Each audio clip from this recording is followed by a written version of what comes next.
my favorite matchup of the week to watch.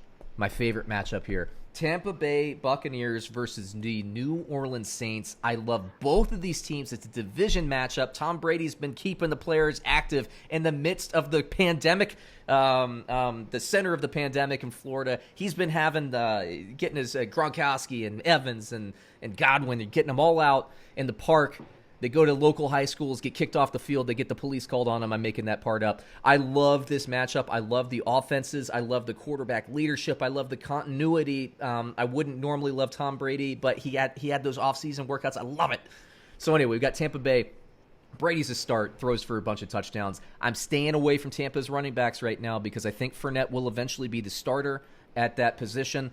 What is the snap count distribution? I'm just punting on that for now. I love Evans. I love Godwin. And yes, people are down on Gronkowski. Brady throws to Gronkowski when he's in a pinch. Gronkowski will have value. Staying away from the other Buccaneers this week. The Saints, I'm on Drew Brees. I'm on Kamara. I'm huge. The number one projected wide receiver for me this week is Michael Thomas. Tampa Bay, look, I know they're getting better defensively, but they were awful stopping the pass last year. This is a good passing team. I like Sanders. I'm staying away from him in Tampa Bay New Orleans this week. And Jared Cook, I have a hard, strong projection on him. He's a top 5 tight end, I believe, this week. Take it away, David. Again, I think you hit the nail on the head here. Wide receivers, guys. Wide receivers. Tampa Bay was the number 1 fantasy matchup for wide receivers last year. Saints defense has been improving, right? They were the number 4 easiest matchup for wide receivers last year. So Tampa Bay wide receivers, they're going to eat Michael Thomas. You talk about going to eat Emmanuel Sanders. I think a great shot in DFS. I haven't checked out the pricing. I would bet he's pretty decently priced against what was the number 1 easiest wide receiver matchup. I don't know if you remember last year, some of those matchups. Christian Kirk was struggling in the midst of it. Faced Tampa. Oh, let me just go off for 39 fantasy points where he scored 3 touchdowns. Like this is very likely going to be a high scoring game. I don't think you need an expert or even someone like me to tell you that.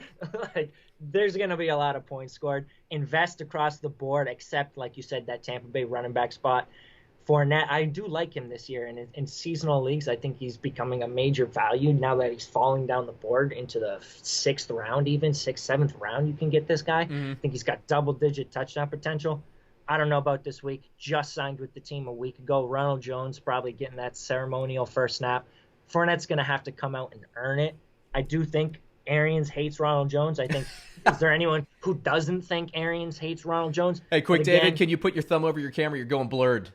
You're so passionate about this argument, you're going blurred. I think you should be all right now. Bruce Arians probably heard me. He's like, blurred his face. He's like, let's blot this guy out. Oh, your camera. Honestly, man. Oh, is it still like that? Oh, your camera's killing us. We need to see the face, David. We need to see it. Yeah, whatever. Just continue your point. It'll figure itself out. My words are the most important thing here, Sean. Don't oogle at my face, all right? Focus on what's important. All right. Yeah, you're buying everybody across the board, DFS, seasonal. Just don't touch the Tampa Bay running backs yet. Let's see how it works out. You do some talking. I'll work on my facial recognition here. Look, again, we talk about continuity, especially when it comes to gambling. And, the first kind of week of the season, you might want to unplug and replug, David. But that might do the trick. Yeah. Okay, so the Washington back in the day Redskins, when they've had strike shortened years, they used to have like Joe Theismann come out and bring out players and work out. Your camera's good, David. Thank you. The offseason workouts to me, I think were huge for Tampa Bay. I love it.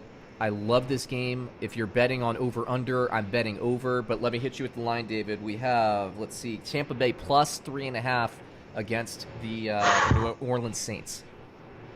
Man, I really feel like I kind of want to bet on Tampa on this one. And I just feel like they're hungry. Tom Brady wants to win probably more than ever. And that's just evidenced by the fact he was willing to leave New England to go to a better situation. I think this team has so much to prove. They have so much riding on a good week 1 performance that I expect them to come out firing. And it's week 1, right? Why not take a shot? I'll bet on Tampa Bay. Yeah, my analytics love the Saints, but I'm with you. I mean, that offseason stuff. Here's the deal: is like Tom Brady is going to throw about 25 less interceptions than than his counterpart, Jameis Winston, last season. That has to count for something. I think New Orleans, I think, is my favorite team this season, at least early in the year. But week 1, division matchup, new mindset. I just have a feeling that Tampa Bay with that 3.5, you're talking about that's more than a field goal. This feels like a field goal game to me. I could see this going 35-32. I could see this going 45-42. But I think it's a field goal game, so I'll take the points in Tampa Bay. I don't know who's going to win, but I think it's close. So I'll take the points in this matchup.